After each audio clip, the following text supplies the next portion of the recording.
Success in farming is all about precision and efficiency, ensuring every seed, every drop of water, every nutrient and treatment counts. Terraplex Ag is helping farmers all over Iowa and the Midwest do just that. With precision ag drone technology and support from Terraplex, you'll boost your productivity and make timely and informed decisions, all while reducing your costs and increasing your profit.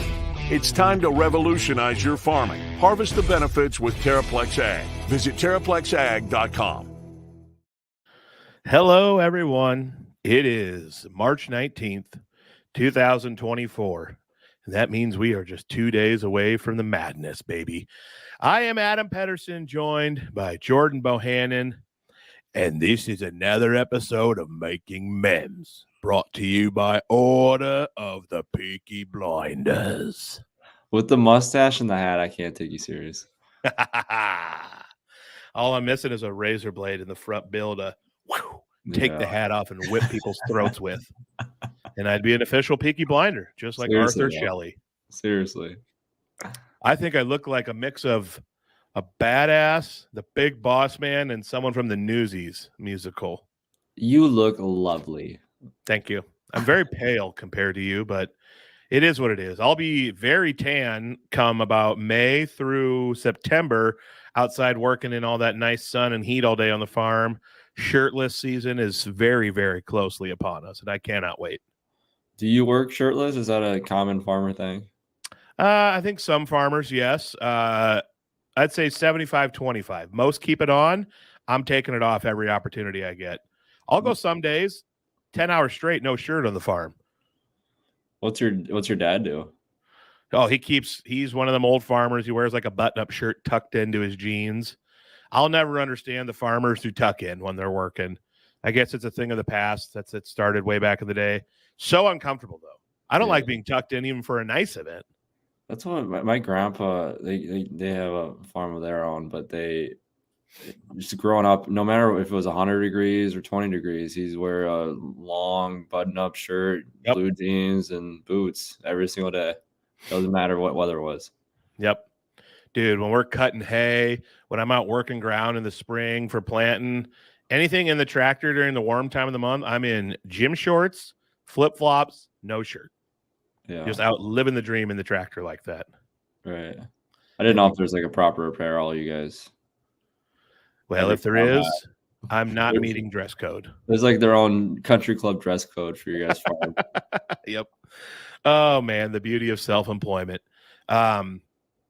Well, speaking of farming, we might as well mention some wonderful sponsors we have. Channel Seed is the sponsor of this studio of Iowa Everywhere. Every show in Iowa Everywhere can be brought to you coming from the Channel Seed studios, and also Terraplex Ag. They feature drone technology, which is huge and becoming bigger and bigger every year in farming for either applying products in your field or for aerial footage. I was working pigs yesterday and today, and let me tell you, if I could find a way to work pigs with drones and I didn't have to get in there with them, I would do it. Mm-hmm. I would do it in a heartbeat. So Terraplex, if you can find a way to make that happen, if we can use drones to train pigs and move them around somehow, that'd be wonderful, because I'm not a big fan of working pigs. We got to get you a little drone out there. Get a little Terraplex sponsored drone for you. I know. I need this Friday in Pella, when I meet the owners and CEO and stuff, I need to talk to him about that. You decided if you're going to be there yet? Still 50-50. I'm hoping I can. Game time decision. Game time decision, yes. All right. We'll talk about that more on Thursday night or something while I'm drunk on college basketball madness. Oh, can't wait. All right. A lot of chatter been going on lately. Let's just jump right into this, baby, about NIL. Nick Saban had a lot to say. The portal's going crazy right now. The new era of college sports is upon us, whether we like it or not. And you said you have some thoughts, and I think you need to enlighten America about them. Yeah, it kind of fits all together because obviously Iowa playing the NIT, and this is all going to come full circle in our next segment when we talk about Iowa here. But it's just a crazy time of the year. Obviously, with March Madness starting, and there's just always headlines regarding anything related to college athletes, whether it becoming employees or NIL rights or, whatever it might be in the NCAA for people advocating for players or vice versa always comes up in this time period.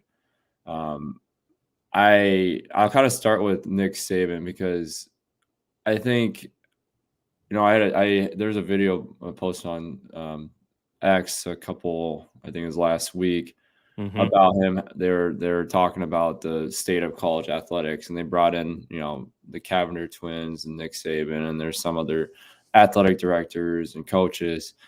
And Nick Saban, he had a great testimony about the state of college football and college basketball and college sports as a whole, which I didn't have a problem with because he's always been a proponent of NIL because, it's endorsements. It has nothing to do with the schools, but it's turned into, schools being, part of NIL now. And that's what his problem is. The only problem I had was the irony of why he was testifying. That's why I quote tweeted. I was like, this guy's, hundreds of millions of dollars off the backs of college athletes.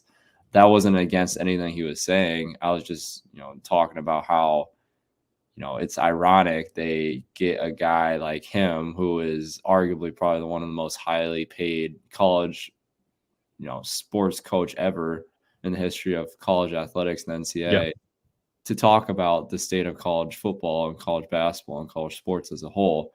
When is completely, is a prime example of how corrupt the system is because he's been paid so much money through the years because of the college sport. So, long story short, I just thought that was very ironic.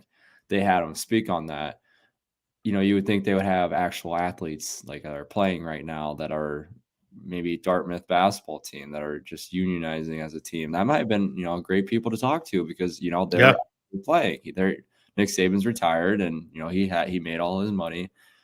So I just thought that was ironic, but never said, other than that, I just thought that was funny on that standpoint, but, tying it all back into basketball, NIT, Tom Crean, again, another coach who's made a shit ton of money off, in his time in college sports. He also had, a segment on ESPN. I love Tom Crean. I don't think, I don't want this to be taken the wrong way. He was, he's a really great coach.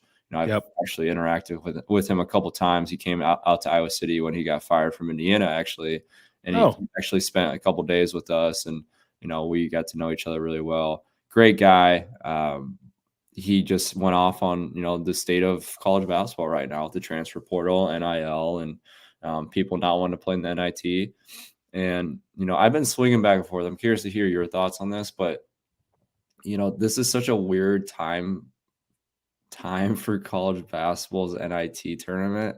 Yeah. Because, I played in the NIT my freshman year and it was great. We sold out Carver Hawkeye Arena the first 2 rounds. We played 2 really good teams. It was a lot of fun. I was a freshman and, it was big for me to play in those games just so I could, get my feet under me even more. And they ended up being, springboard me to, be, have a hopefully halfway decent career that a lot of people thought I had. And that was a big, advantage for me to play in that tournament.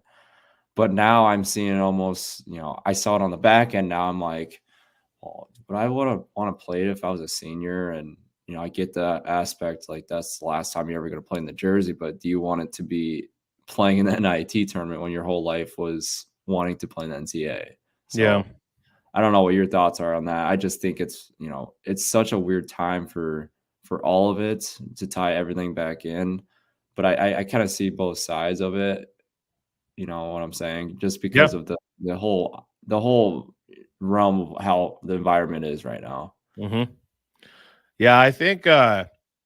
I think back to when Iowa was in the absolute bottom of the pit with Todd Licklider. And when Fran came in, and I want to say it was his 3rd year at Iowa, I think he got us to the NIT. And so I think of the NIT as like me and my friends were fired up for that. I remember for some reason the game was on a channel that a bunch of my friends didn't get. And so them and their dads and me and my dad, we all got together at the farm and watched it. And we were like super excited. Like there's finally a little life coming back into the Iowa basketball program. So I think for situations like that, where you've been terrible, you have a new coach who's finally like getting some wins and some life back into the program. you go to the NIT, you're excited to have this guys like that are continually trying to build the program back, like get some more experience in postseason play. But then I also understand, like, from your angle, like as a senior, would I really want to do it? And like maybe a team that had high expectations for themselves, thought they should be in the tournament, or maybe knew they had the talent to do it, but blew the opportunity, maybe not wanting to do it. I don't know. I kind of get that too. To be honest with you, like St. John's opting out. I can't remember all the teams that have. It doesn't really, it doesn't really bother me too much. That's true. Like the Big East, those guys are pissed. I didn't see that. I was like, oh, what the heck? It just doesn't bother me because I don't know. I guess the NIT serves a purpose maybe for upcoming schools who are trying to prove something, or maybe smaller schools that want to keep playing together. But ultimately, the goal is the NCAA tournament. And so, I mean, to me, it's like the NIT is like the Liberty Bowl or something like that. You want to be in the playoff in college football, or the major bowls like the Rose Bowl and stuff like that. So it didn't bother me too much. I didn't care. And I think I think the NIT is probably on life support with the portal and NIL now, because as soon as the season's over, if a team's not in the NCAA tournament, heck, even some teams in the tournament have players entering the portal already. Those guys are going to want to get out of there, get their name in the portal, start shopping themselves, and be thinking about that in their next move and where they're going to make money at the next school or something versus continue to play with their guys. And some schools like Iowa, I don't ever see that happening at Iowa. The culture there, at least with Fran there, the culture there seems to be very similar to the football team, where the guys are going to want to play together. I don't see an opt-out ever happening. So I think a lot of it just comes down to your culture and your coach too, maybe. Well, we know, I don't know if you called it this, but we even called it at Iowa. It's NIT is not an important tournament. I know. Yeah. Fran never said that, but all the players, I mean, that's what everyone thinks. It's just not, it's the same time as the NCAA tournament. No one really cares about it. Exactly. There's some game, pretty much anyone watching the games probably just betting on it at this point right now. Yeah. So I don't know. I just think it's, I don't want to take away from the kids, because there's so many kids out there that probably just want to play. They just want to finish up their career, and I don't know. Yeah, no doubt. So, but I don't want to take away the kids too of not wanting to play, because I also see, what's the point too with that? Yeah. Yeah. I think honestly, it's important. It's important to the schools to get a host, because they get a couple more chances to make some more money from concession sales and ticket sales. But they have so much money now, it's really not that big of a deal, I think, if someone opts out. But yeah, I don't know. I don't know what's going to happen to the NIT. It used to feel more important when I was like growing up through high school and college, but I think it is on life support now for sure. I think anyone's lying though to say that not to take anything away from the tournament at any point in time, but I think anyone would be lying to say, well, two things coming in the season, I want to play in NIT. Like, no one says that, obviously. Yeah. I hope not anyway. And number two, talking about like how important the NIT is if you win it. And, let's be honest, who cares if you win the NIT? It doesn't matter. No, I'm with you there. Yeah. It's going to be interesting. Man, I got some more portal questions, but I think it'll tie in with some Iowa talk. So should we talk about the Hawks? Let's do it. The Hawks, obviously, we mentioned in our last show, Illinois needed it, didn't have it. So then we figured, well, we probably got to win 2, maybe 3 games in the tournament. But the draw was tough. Ohio State was the hottest team in the Big Ten, one of the hotter teams in the country. And we saw what happened. I mean, we don't have to get super in depth on that game. It feels like it was so long ago, even though it was like 5 days or something. But gosh, the Hawks just came out flat. It was similar to the Illinois start. Down big early, came out flat, then they roared back to tie it, but you just kind of had a feeling like Ohio State had another big explosion in them and it was going to be too much to overcome.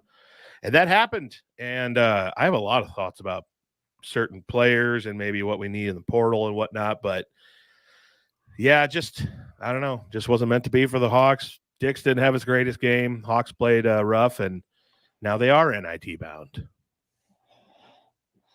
They got the worst 10 seed matchup they could ever gotten. Ohio State, one of the hottest teams in the country, and this isn't an excuse at all for those guys. I mean, they should have won. They should have beat Ohio State, but they didn't want to play Ohio State. I mean, they were chomping at the bit to prove everyone wrong after the firing of Holtman, and Diebler was trying to prove everyone right of how he should be hired to Ohio State. So, I mean, that was just a death trap waiting to happen. They're trying to fight for the NCAA tournament. And I think if they would have won probably one more game, they would probably, I think they would have, if they beat Illinois, they would have made it into the NCAA tournament. Yep. But, that was just a nightmare matchup for them. And you could kind of see that coming. I mean, I thought they played that matchup alone when we first played them. I just felt like that was a team you didn't want to see postseason play just because how we matched up with them. But I think, tonight's obviously more about underclassmen and the seniors, making the underclassmen, feel what it's like playing postseason play again after the Big Ten tournament, and then getting the seniors out and ending on a good note. I mean, that's all these games are about. Win or lose, it doesn't really matter. Just making sure it's a good ending note for these guys. It's nice to see like guys like Tony, like that are seniors and are planning to come back yet. They're able to have one last, go around at Carver. So that's pretty cool. And knowing that they're able to, step foot on that floor one more time. But like I said, it's not an important tournament at the end of the day. I don't care. Anyone can argue with me all you want. No one decides to play in the NIT. You can look at it from any perspective you want, but Fran's really a big proponent on it just because it is, it's a postseason tournament. He always talked about that you can't be upset at yourself. Not a lot of teams are playing at this time of year. But obviously the ultimate goal is always NCAA tournament. So I was never one big for a second place, trophy. So, but if you have time to play in a game, you're gonna make the most of it regardless. So tonight is gonna be just one of those games where they're playing a really great team, and Kansas State's a really great team and Big 12 school. So I don't know if I'll watch it yet or not. With a crazy coach, Jerome Tang that guy's got a few screws loose. I think he's getting weirder as he's getting weirder as the season goes. When he goes and he's doing all the weird stuff with his interactions with Iowa State, when they weren't even close to making the tournament, they lose to Iowa State in the conference tournament. And he's at the podium saying, "I look forward to us playing and seeing where we're playing on Selection Sunday." And I'm like, what are you talking about? No one in the world thinks that you guys are in the tournament. And then he's taking the mop from the girl and mopping the floor, and what a goofy guy. He's there. I mean, we've talked about there's a lot of goofy coaches out there. And then, golly, I had never heard him talk until his press conference after the Iowa State game in the conference tournament. I was laughing so hard. He sounds like Mike Tyson when he talks. I was expecting like a low John Thompson voice, but he talks like Mike Tyson. He never met the guy, but he's a little out there. Oh man. Well, let's hope the Hawks can pull it out. Obviously, we never want to see Iowa lose. Some thoughts and some things I had written down from Ohio State that I've been thinking of. I do think Iowa does need to hit the portal to find what I want to see in a post player is a guy like Danger from Illinois, or just someone who's going to give you like 5 points a game, 8-9 rebounds, maybe a block to 2 blocks a game, play 15-20 minutes and just be a dog down low. He's going to be feisty, get a lot of fouls, a lot of rebounds. Occasionally might pop off for like a 20-point game on a good night and when things are all clicking, but I don't know. Cricky, a lot of points, good offensive skill set, but that's someone who, if we're going to get him, I want like 10, 15 minutes a game out of you. I don't want you to be our primary post player. And I'm not trying to take shots at the guy, but just down the stretch, he just wasn't the type of post player I think is going to carry you in the Big Ten. And I don't know. So I'd like to see that out of the portal. Obviously, Iowa has some good 6'8", 6'9" guys coming in who are very athletic and good shooters, but I don't know if they're not going to be a big stalwart post player down low. Like if we get like a 6'10" Reggie Evans, that'd be freaking incredible. So, and I don't know. And obviously I think a couple guards would be good. Just a good game-changing guard. There's so many good players in the portal right now. It's crazy. I don't know. I'm just trying to think of the roster for next year and what really could go next level. Maybe I'm overthinking it, and we have a lot of young guys who are going to be great, and which I think we do, but I just think there's a few pieces that could be added. Well, I think the two main things I see is they need another shooter.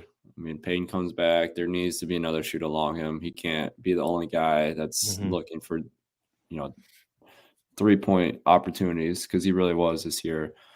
Other than Dix came on late, but he was more mid-range and getting to the basket, rather than outside threat. So they need to be another outside threat alongside Payton. I think the other thing too is I think they'll be fine in the point guard position. They got DeSante, they have Brock, so they'll have two guys that are able to split time there. But I think they really need they need a post player, not just one. They need multiple post players that can play 20 minutes a game. I think that's where one of the main things we lacked this year. We didn't have a post player that could come in that could also be a starter. So, we had just a couple guys that came in for spurts, played here or there, but there wasn't a guy that was dominant enough to, weather the storm when the starter went out or they needed some extra time and he was playing, big minutes. There just wasn't a couple guys like that or just some big guys down low to, cause havoc down in the paint, screen, roll to the basket, get rebounds, hustle down the floor, all the intangibles a big guy needs to have. Yep. To play big minutes, we just didn't have that in the second, having a guy off the bench like that. Yeah, like a Luka and a Kreener. Kreener came in and, was productive when Luka needed a spell, and he was, really good. Good down low. I think Kreener was one of the most underrated guys ever to come through the program. I loved that guy. That was I just love his type of play. He came at a time I talk about all the time. I'm like, dude, imagine you just would have redshirted your freshman year, and then we would have played together. You would have came back. I know you would have came back for the 6th year, just with the situation. You had a season cut short.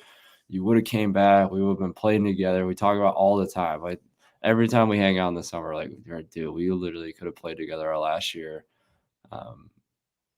Think about that team, have another big guy on our 2022 year. That would have been crazy. Oh man, yeah. And you're exactly right. Like a post, I've never heard it mentioned that way. A post who could come off the bench, who could also be a starter. That's a great way to put it. And yeah, I don't know. I don't think Bronze is the guy. I do think Ladgy can give productive minutes every now and then, but he's not that guy.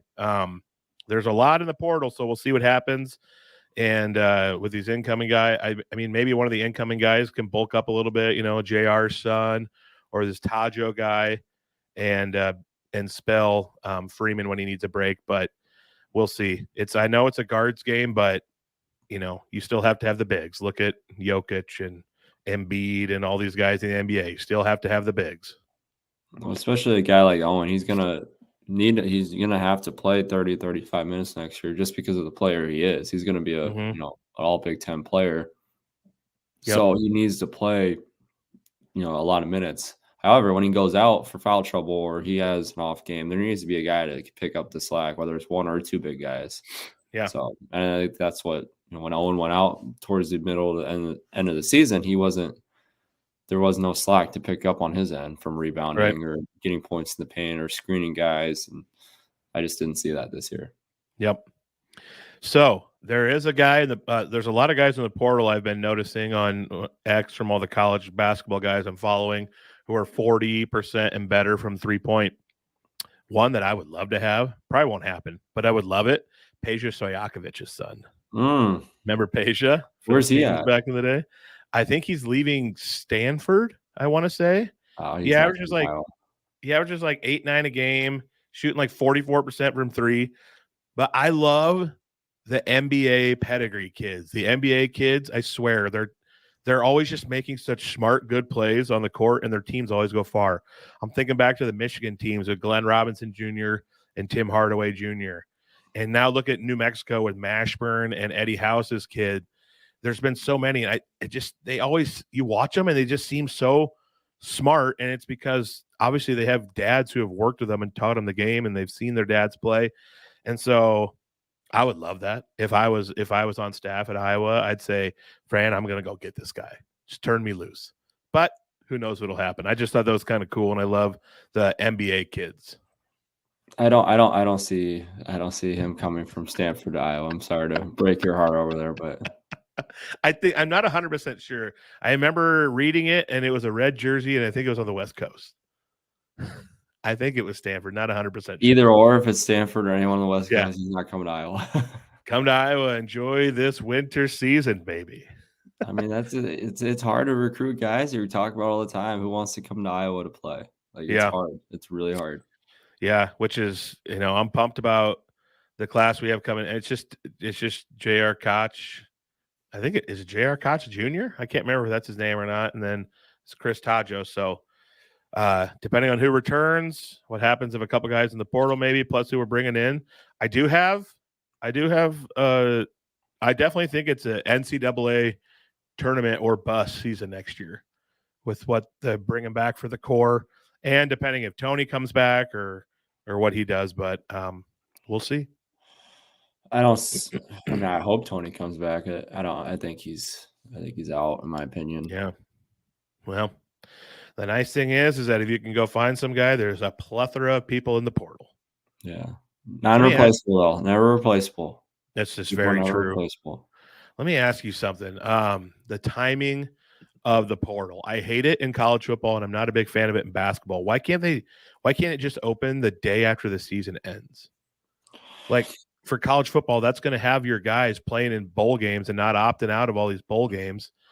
And then coaches are trying to think about these players that they want to try to replace seniors with, or guys who are going pro and not focusing on maybe the game they're coaching a little. I just don't understand why it can't just happen the day after the season ends. Okay, if you want that, then coaches can't leave either then. That's a good point. Got to have it both ways. That's a fair. Nothing can happen till the season ends. I don't know. Maybe I'm not thinking about it enough, but it just seems simple to me. Think about Ohio State. Ohio State fired their coach, and before Ohio State was even done playing, that coach got a job at DePaul. Like, that's true. And the coach that took over for the fired coach dang near took him to the tournament. Yep. By the way, he got hired as their full-time coach, which after they played Iowa, I put a note down. I said they have to hire Jake Diebler, right? Diebler's he's a great guy. His older brother's or his younger brother's Jake, and Jake was obviously a great player at Ohio State, but great family. I know Diebler's are. John was the one that I don't know if John's younger or older. I think John should be younger. Yeah, I think John would have graduated like 09, 10 or something. Those Ohio State teams were fun to watch. Yeah, he had. Greg Oden. Look down the line, Mike Conley. Those guys back in 09, 10 area. Those Ohio State teams with Thad Matta were so damn good. Yep, they had a great decade-long run there. All right, well, Iowa State is in the tournament, and they had another crazy run in Kansas City like they always do. Sometimes it almost seems like they care about the Big 12 tournament more than the big dance. It's probably not the case, but they get hyped for that Kansas City tournament. And they destroyed Baylor, destroyed Houston. Second half looked like Kelvin Sampson kind of just waved the white flag and just said, I'm not going to try to – we're a one seed regardless. And it looks like he kind of pulled back a little. But Iowa State, they're going dancing. They are – what are they, a 2 seed in the South region? Where are they at? Oh, there they are. They're in the East region, 2 seed in the East region. So congrats to them. Heck of a job TJ's done there. And they were the final 2 seed, which was a little weird to me because a lot of people were saying they might be a 1 seed. But what do you think of Iowa State's chances? They play the old South Dakota State Jackrabbits round 1. From the beginning of the season, I thought Iowa State has looked like a team that can make a deep run into a tournament. We've talked about it ad nauseum with each other. I think their side of the bracket isn't,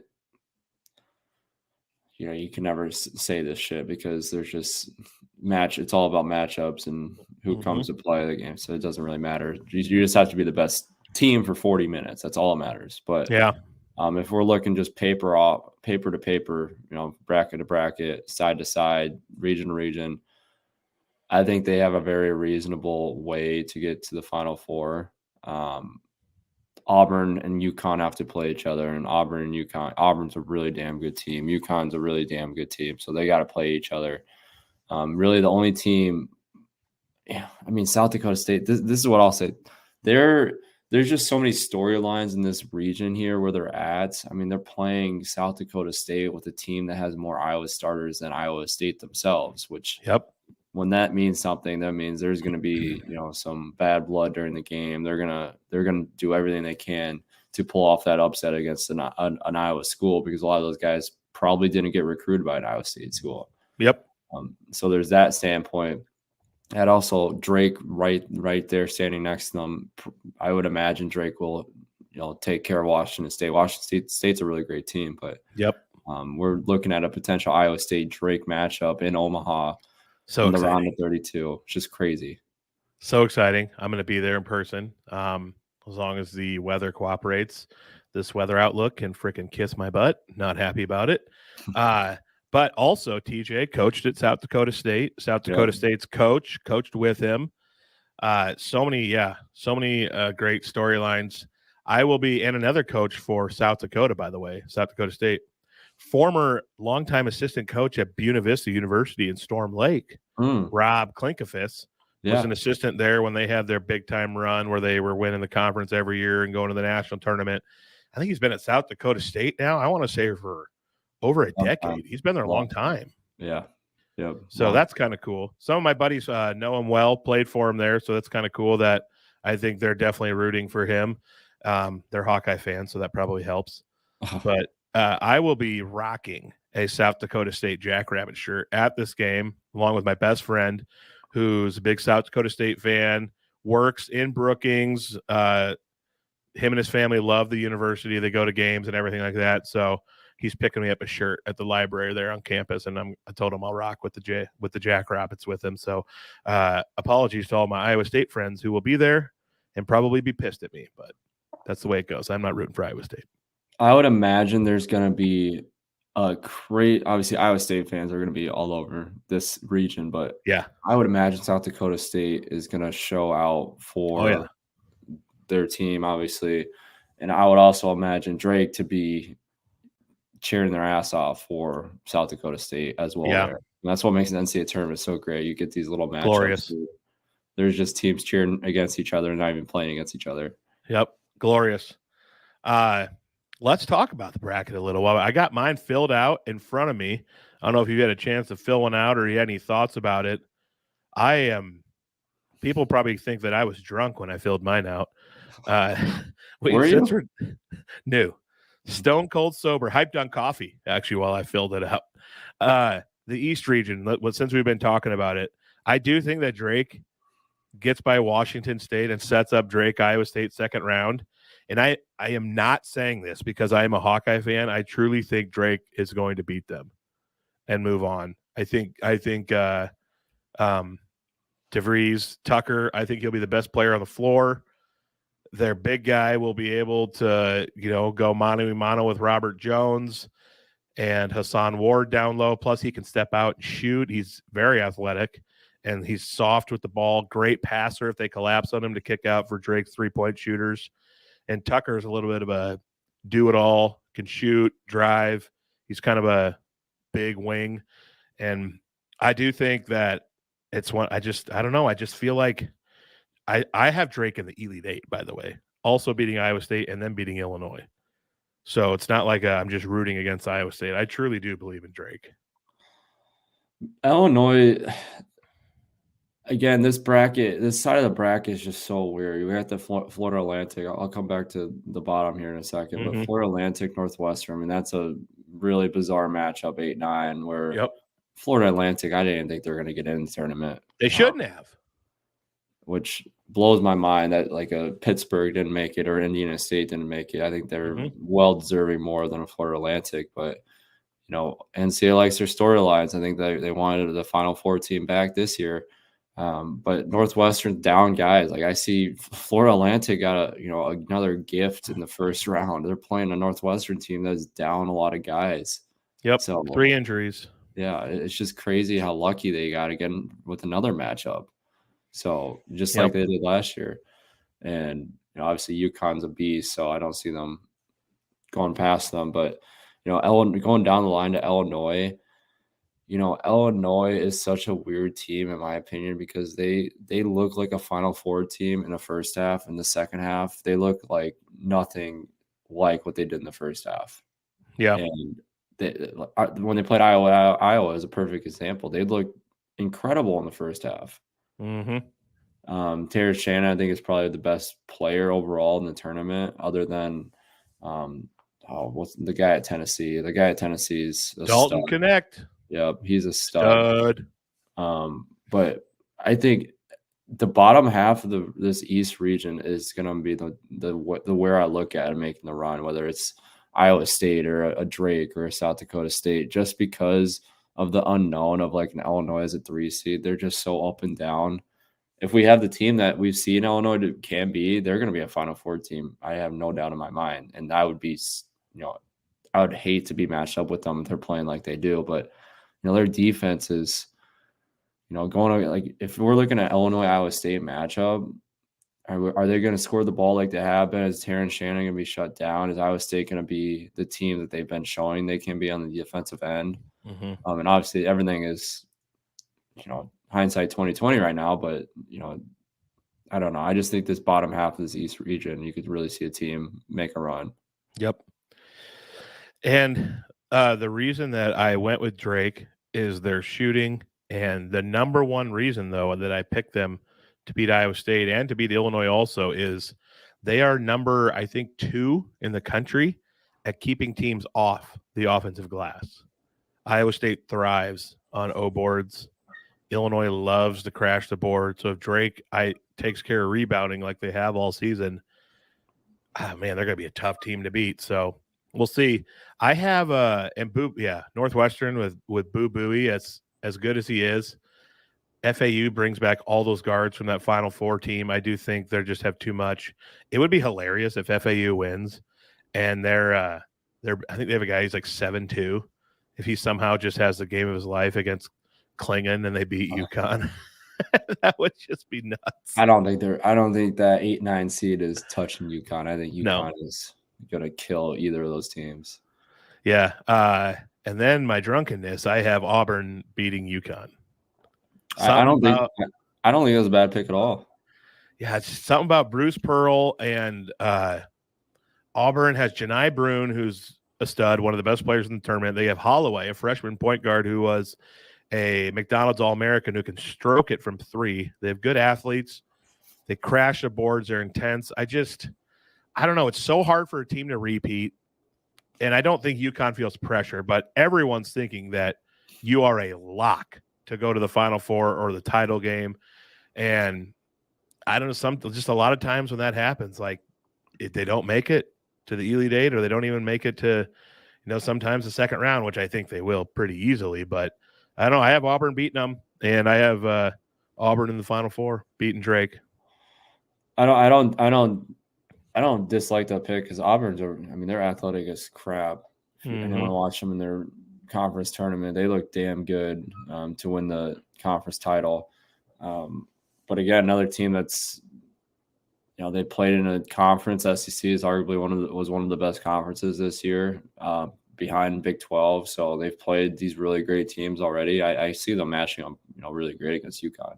Mm-hmm. Before we move down and talk about the West region a little bit, we should mention our friends at DRF Sportsbook, Iowa's premier betting app. They're only in Iowa right now, so this is why you want to use them. They're local. They will listen to you. Their customer service is top-notch for you Iowans, and they have everything you need. They have promos, all sorts of fun stuff for March Madness. Let DRF Sportsbook be where you do your responsible, I repeat, responsible gambling this March Madness season. You can go to ia.drf.com And when you sign up, use promo code Iowa250, and you will get a matching gift from them of up to $250 if you deposit up to $250, and a $50 bet credit. So holy cow, what could be better than that? Go make some money. If you want to just bet $5 on every single underdog in the tournament, maybe you'll make money that way. Who knows? It's unpredictable in March. It's quite the strategy. Yeah.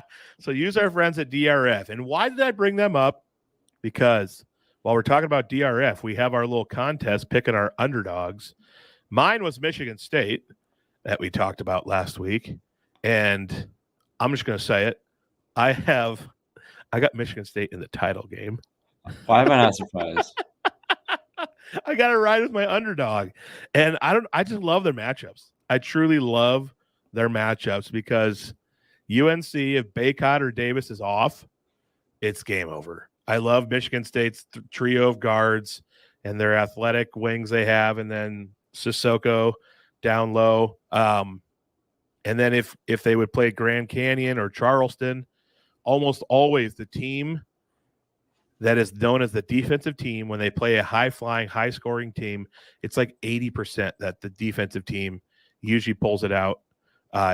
And so I just love their draw as they go into the Elite Eight, where I think they'll play New Mexico and beat them to go to the Final Four, and then I think they'll beat Auburn. So obviously I could be in dead last for this entire tournament in my pools I'm in if these picks don't work for me, Auburn and Michigan State. Well, that's the beauty of NCAA Tournament March Madness right there. Yep. Everyone listening to our podcast is like, why does this guy have a pod with Iowa ever? He's an idiot. I don't disagree with Michigan State making a run. I mean, you look at their side of the bracket, they play Mississippi State's a damn good team, but I see them taking care of them. North Carolina, you're right. I mean, they're pretty up and down this year too as well. I mean, they've lost 7 games. It's crazy that there's a team that's a 1 seed with 7 losses. I don't think we see that too many.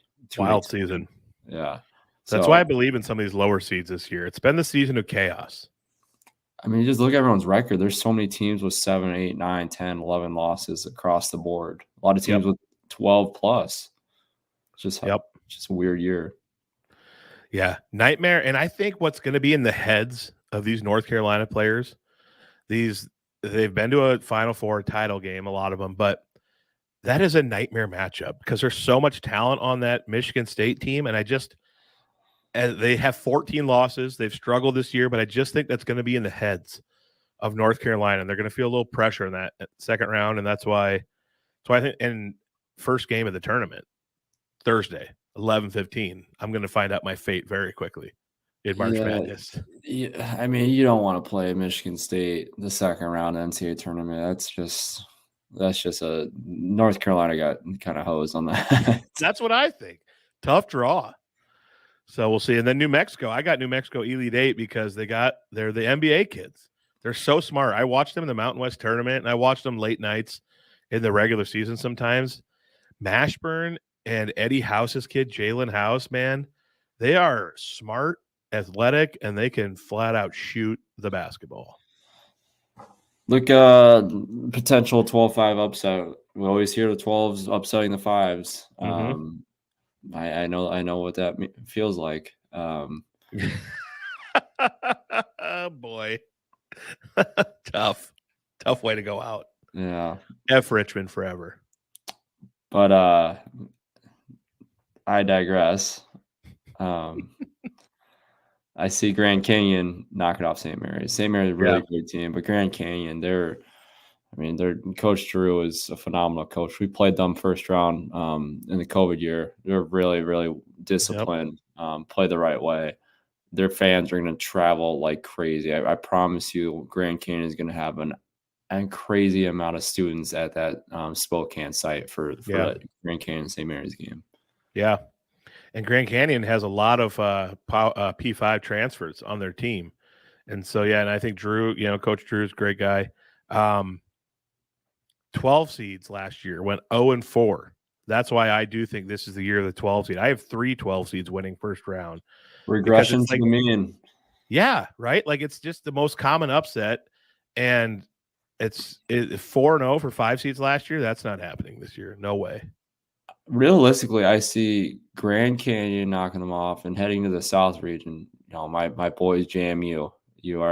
Buddy. Wisconsin got absolutely screwed as a first round. That is the team you did not want to. I mean, they have the most wins in the NCAA. Yep. They are a very high pace, high tempo team. They score the crap out of the ball. Wisconsin's going to have their hands full. Their hands full for that game. I have the Dukes in the Sweet 16. I just don't trust Duke. I can already see it now. Bill Raftery. It's James Madison versus Duke on CBS.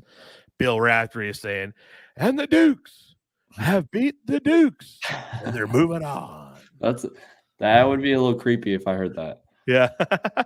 So the Dukies are moving on. James Madison. I have them Sweet 16 and then meeting their demise against Houston. But we'll see. Old Freddie Hoiberg, tough draw for him. 8 seed Nebraska.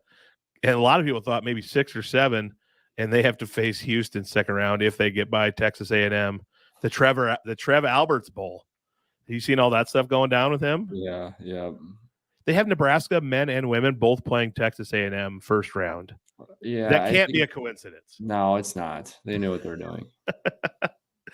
Then Trev's tweeting, "Oh, this will be fun. This will be interesting," and Nebraska fans are pissed. They're I would be Texas A&M, another phenomenal team. They're arguably probably the hottest team right now coming in that state tournament. But again, been on that side. We were also in that talks, and we laid an egg in the first round of the NCAA tournament against Richmond. So take it with a grain of salt. It doesn't really matter what you did beforehand. It just matters who plays the best 40 minutes of basketball. And Nebraska's capable of doing that. I mean, they're really well coached. They have players that are capable of playing some really great basketball for 40 minutes, not a team that's an up and down team like I was talking about Illinois, where they play really well for 20 minutes. It's really all about that 40-minute game. And Nebraska's been capable of doing that on a consistent basis. Yep, for sure. My Marquette, I had Marquette as a preseason Final Four team, but I do have them going to the Elite Eight. I just don't think that they can beat Houston. Wild bottom of the South region, Marquette, Florida, Kentucky, Texas Tech. If they all win their first round game, that is Texas Tech, Kentucky. If they play each other first round or second round, that game is going to be like 109 to 106. That is 2 teams that flat out score that don't play a lot of defense. Yeah, there's no defense going to be played in that game. That's going to be an insane game. I hope it happens so badly. That's going to be insane.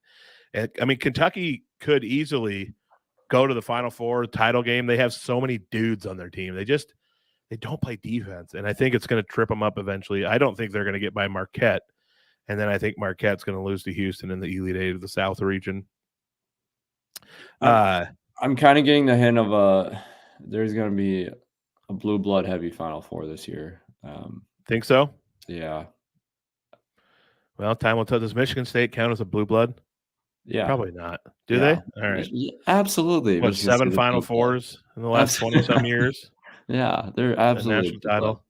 All right. I thought so, but I wasn't sure. I don't want to – my friends don't like how much I like Michigan State. And, I mean, I'm not like a rooting for them against the Hawks. I just love them in March.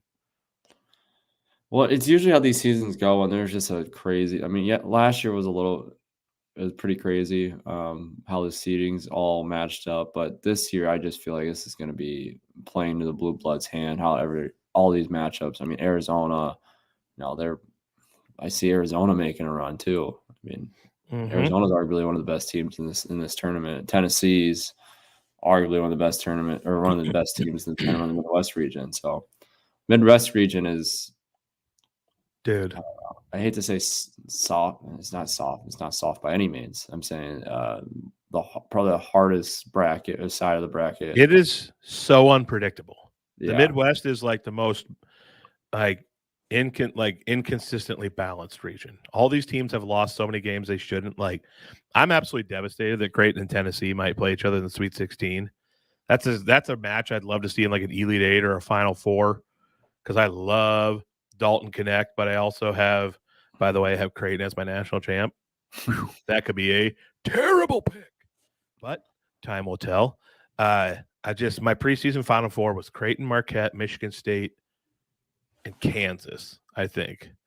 And so we'll see what happens. I have Creighton winning it all over Michigan State. People right now are probably turning me off, saying this guy's an idiot. But you look at like South Carolina, that is a team that could easily make a run, but they have to play Creighton second round. That could be an insane game. Gonzaga's made 7 straight Sweet 16s. Are they going to do it again? They'd have to beat Kansas probably. But you're also looking at Oregon, the Ducks, they just won their conference title. I mean, and they're 11th seed in the NCAA tournament. Yeah. A conference that's a really solid conference, and they're 11th seed in it after winning it. And do not ever count out Dana Altman in March. No. That guy made runs with Creighton. He has made runs with Oregon. He's been to a Final Four with Oregon. He's a good coach, real good coach. Yep. I know the feeling. Son of a gun. This is like, I just wish I was there to give you a hug. Yeah. F Oregon and F Richmond forever. And Tennessee too, I suppose, even though I love Dalton Connect. F them all. Tennessee's I could see them winning the tournament. How good they are. Yeah, easily. Dalton Connect is going to be Dalton Connect, Shannon. There's like 3 or 4 guys that will could be the face of March, where it's like one guy just going nuts, carrying his team like Steph Curry did when he took Davidson to the Elite Eight and darn near Final Four. And Dalton Connect is that guy without question. Will this be a year we see a 16 seed upset of 1? I don't see it happening this year. I don't think there's no chance. No chance. UConn and Houston literally 0. I could see Houston beating Longwood like 48-10. 35-2. Yeah, it won't happen, but Longwood is so screwed. I mean, Howard or Wagner over North Carolina, not happening. Purdue, I have them losing in the Elite Eight to Creighton. Before this tournament started, I said it would be so amazing. Before they picked anything, it was a couple weeks ago. I was like, there is one guy out there that I think can neutralize one-on-one Zach Edey, and that's Ryan Kalkbrenner from Creighton. Maybe I said it on the show. I don't remember. But I love his defensive ability. He has like a 7'6" wingspan. I think he can go one-on-one with Edey. I don't know if anyone can actually really stop Edey, but he can slow him down. And if Creighton is shooting well and their guards are defending, well on Smith and Lawyer, I want that matchup so bad in the Elite Eight. I would love to see Creighton Purdue. Creighton, yeah. I mean, this region is just going to be so unpredictable. Creighton, though, also could very easily not even beat Akron or get out of the second round. We've seen that with them this season. That's why very risky pick for me. This is why I didn't even fill a bracket out last year, because I was just fresh out of college. I'm just like trying to critique all these teams and look into their defensive efficiencies and offensive efficiencies and the schemes they run on offense and what they do on defense. My mind just raced too much. I can't even decide on. Then you got to look on the background of the teams and the coaches, who left, who's there now. I mean, it's just so much at play. Yep. All right. Well, oh my gosh, I can't wait. I'm going to be in Omaha for the first round. I'll be making cornfield combos, sending them off to my guy Aiden. He's going to be posting them on Iowa Everywhere social media. It's going to be hype. Can't wait. I have one final stat here, which makes me feel good about my Auburn and Creighton Final Four picks. The Ken Palm, and I know how much you love random stats, but this one's going to be random then. This one's held true for many years now. Ken Palm's pre-tournament rating, 21 years now. The national champ has been top 20 in both offensive efficiency and top 25 in defensive efficiency. The 7 teams this year that meet that qualification are Arizona, Auburn, Creighton, Houston, Marquette, Purdue, and UConn. So 2 of my teams are in there. So we'll see what happens. Basically. All blue bloods, yes. Not surprising. But yeah, it's held true for 21 straight national champs. Top 20, top 25D. So we'll see. Well, we kind of alluded to that on a couple weeks ago. We were talking about Iowa State. They just needed to be a little bit better on offense. Yep. to make that deep run, because that's how important the defensive ratings are. I mean, it really Mhm. is. I mean, you can win games defensively in the NCAA tournament, but you're not going to make a deep run without your offense either. Yep. Oh man. All right. Let's talk about a little ladies basketball. Iowa. Have you seen their bracket? I They heard got about it. I haven't tough seen it. region. I heard on social media, yes. So, first of all, West Virginia is already talking trash. West Virginia's then the 8 seed in Iowa's region. Then their coach was talking trash on Selection Sunday, and it was caught on video saying we're going to take Iowa down and blah blah blah. Nice little bulletin board material, if that's a thing, for the Hawks. What a bold statement as an 8 seed. I mean, Right? 8-9 seed isn't a. Maybe it's different in women's basketball. The upsets happen, but yeah, I hope Caitlin drops 40 on them. But potential matchup with Colorado or Kansas State in the Sweet 16. Kansas State, Iowa went 1-1 this season on them, but they have a very good post player, and that is one area the Iowa women struggle. We do not have a lot of size. Hannah Stolke struggles with elite women's post players. So that one scares me a bit if they would have to play Kansas State in the Sweet 16. And if they can make it there to the Elite 8, a matchup potentially with LSU.